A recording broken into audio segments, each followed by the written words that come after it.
Hello, faithful listeners, and welcome back to Mental Work. I'm Bronwyn, your host and early career psychologist, and today we'll be talking about a forbidden topic.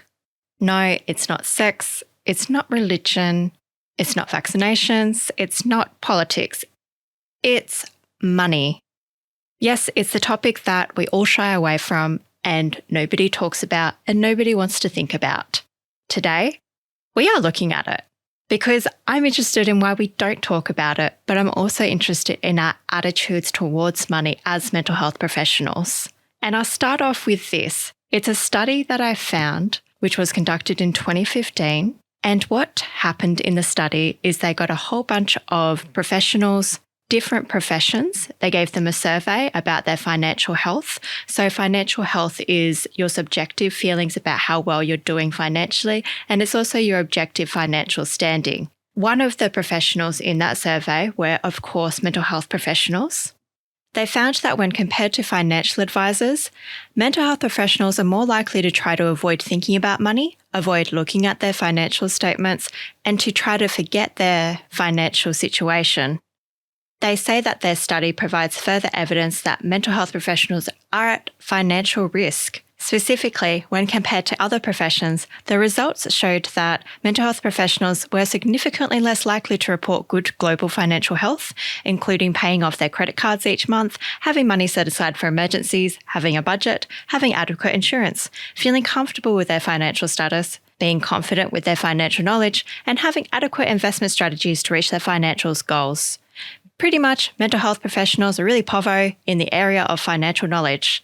And this is really bad because money allows us to buy goods and services, to live our lives, to be able to buy stuff from other people, to be able to give stuff to other people. We've got this huge area that we're avoiding as mental health professionals. And I'm interested where that comes from. And the angle I'd like to take from this episode is looking at the angle of how our attitude plays a role in why we are so financially avoidant. When we are training, we don't really talk about finances, but it's not uncommon to be told or to be implicitly told that money is unimportant or that we shouldn't get into this profession with the idea of making money. If we wanted to be in this profession to make money, then we'd be better off being a lawyer or a doctor. We're also kind of laden with this attitude that having an interest in money, like asking them how much you are going to be paid or showing interest in higher earning jobs within the mental health profession, is somehow greedy, selfish, or impure. And if you don't realize these attitudes in yourself, they're things that I've learned totally. They're things that I totally bought into. And I was like, I shouldn't talk about money. But now I have a completely opposite attitude to that. And I'm going to take you through how I started out with that attitude of thinking that money was selfish and impure and they should just help as many people as possible and be this renegade activist who does everything without a care or concern from my own financial situation, to somebody who's quite realistic now. And I'm like, yeah, I got to earn the monies in order to make a living. I hope you find it helpful in kind of maybe bringing some unconscious attitudes that you have about finances out into the open for you and really re-examining, because I think more and more of us in this profession are kind of coming to the attitude that I currently hold towards money, which is a very pragmatic and practical one. And I think that's a good thing. But I think that there's also people in the profession who are still shaming each other for caring about money. So I hope this just helps you to reconsider and take a look. If anything, I hope it's just interesting hearing how my attitudes have changed. First, I want to take you back to a time when I was it would have been about 17, 18, and that's when I was consuming mental health services. So I was a patient, I was seeking therapy, and my first psychologist, I remember the gap that she charged was $70 a session. For me, I was studying full-time, and I was very dedicated to my studies. And I was working one day a week at Muffin Break, which, for anybody who's not in the know, Muffin Break is a food store that sells muffins. And it doesn't pay ludicrous amounts of money. So I was working there one day a week. It helped me pay board. It helped me buy a few other bits and pieces. But I wasn't working a lot. So for me, $70 a session was a lot of money for me. And eventually I stopped seeing my psychologist purely for the money reasons, which really sucked. So then I was left alone, and I'm good at providing my own support, but it still really sucked. I would have preferred actually to see a psychologist. So fast forward a few years and I'm delivering mental health talks to schools, and I'm a volunteer for a large mental health organisation doing that. I was really loving my volunteer role, and I did think about becoming a psychologist in the future. This was kind of my first thoughts about it. And I remember saying to my fellow volunteers, I was like, I'm not going to be like those psychologists who charge a lot of money. I'm going to be an affordable psychologist. I said this with such conviction. I was so sure that I was going to be an affordable psychologist, and that the psychologists who are charging a lot of money, they are totally being greedy. Why can't we have affordable mental health? This sucks. I carried that attitude with me. I was like, I'm going to be this affordable psychologist, so that when I actually got registered, what I was telling people just before I opened my private practice was, I'm going to be a bulk billing psychologist. Send me all your bulk bills. And thank goodness nobody listened to me when I said that, because then what happened is I looked at my costs and expenses. And when I had those numbers laid out in front of me, it was very depressing. If I had taken into account just bulk billing clients, so that means Medicare covering the cost of the session and paying me $88 per hour per client, I would have been in the lowest tax bracket, so earning about $25,000 annually. I would actually have very little pay for myself. Everything would have gone to expenses. And it was literally only at this time that I thought to reevaluate my attitude towards money. Prior to that, I wasn't even telling people that I was going to bulk bill actually by that point because of this renegade activist.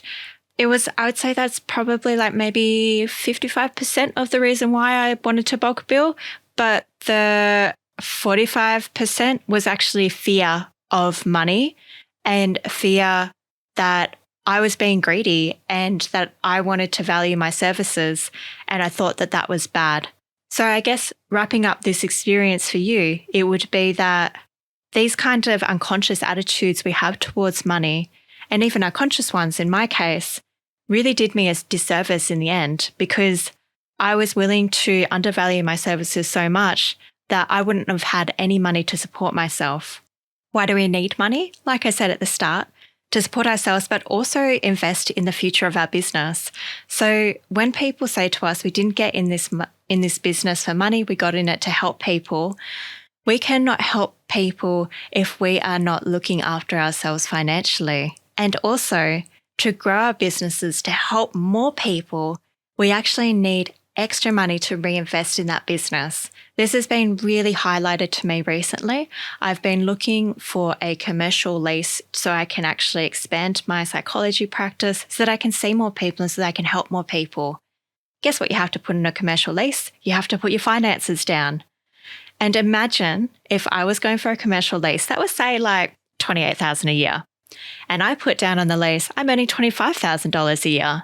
That's not going to look that great. I'm not going to get the lease. So what I need to do is actually earn more money so that I can put it down on the lease, so that I can get that lease, so that then I can help more people and expand my business that way. So I guess what I'm trying to say to you is reconsider your attitudes towards money and what we've learned from people who have gone before us. I tend to think of attitudes like this sometimes. Sometimes I think when I hear things from other people, I think, who is this story conveniencing? Who is this story benefiting? So if somebody is telling me, you didn't get into this profession for money, I'm like, who is that story benefiting?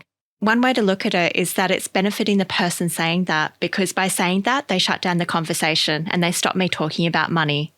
So for example, employers might do that and be like, nope, you need to service the community, you need to extend yourself, you need to work 12-hour days, and we're going to pay you $20,000 a year, but you should be grateful because you're just helping people.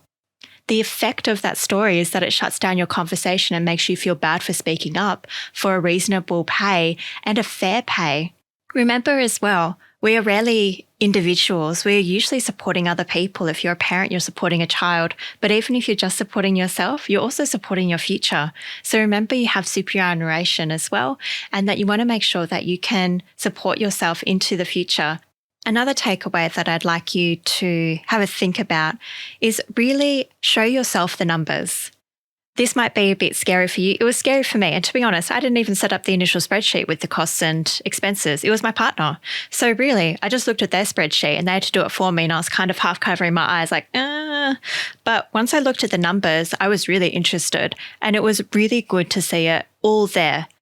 So I would encourage you just do a simple spreadsheet of your costs and expenses. And if it's well below the average pay for a similar mental health professional job on a job searching website like Seek, then you need to go back to the drawing board and consider what it is that you are looking at. Do you need to find a job that actually can meet your needs? And you might have to find a different one. Do you need to increase your own prices if you are somebody in private practice? Do you need to negotiate your contracting arrangement if you are not earning enough money? Money is important. It helps us all, and it is crucial for our financial health. The statistic is that for 1 in 3 of us, our biggest stress is our financials.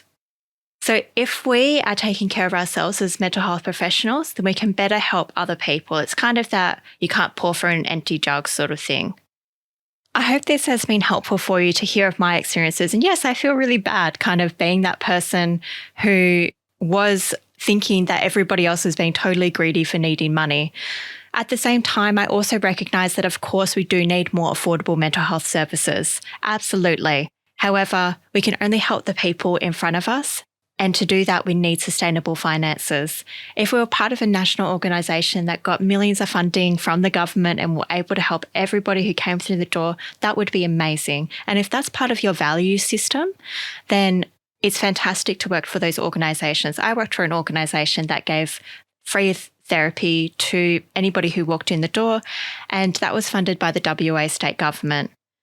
It was only when I wanted to expand and get out and help different sorts of people that this came into the equation. But even at that workplace, I must say, I was still trying to negotiate. So that brings me to my next point, which is that when I was thinking about money and how to present it on the podcast, it's amazing how many different topics there are. So this is probably the first of many episodes that I will cover about money. I'm going to be talking about in the future the internal battle of asking clients for money when you're working in private practice, how to think about working for free. So talking about internships, pro bono work, volunteering, and the pros and cons of that. Also talking about the cost of training in order to get registered. So talking about our supervision costs, our professional development costs, and how that privileges people who have money, but also how to get through that if you don't have a lot of money, which was also me. So I hope that this has been helpful for you. If you are sticking your head in the sand about your finances, maybe rip off the Band-Aid. Have a look. Do the spreadsheet, write it down on a notepad, write down your expenses and what your desired income is, and have a look at it. Reconsider what you want to do next. Don't be that financially avoidant mental health professional in the study that doesn't have money to pay off their credit card and doesn't set money aside for emergencies. Okay. If you want to be a guest on the podcast, I would love to hear from you. You can email me at mentalworkpodcast@gmail.com. And until next time, thanks and see you later.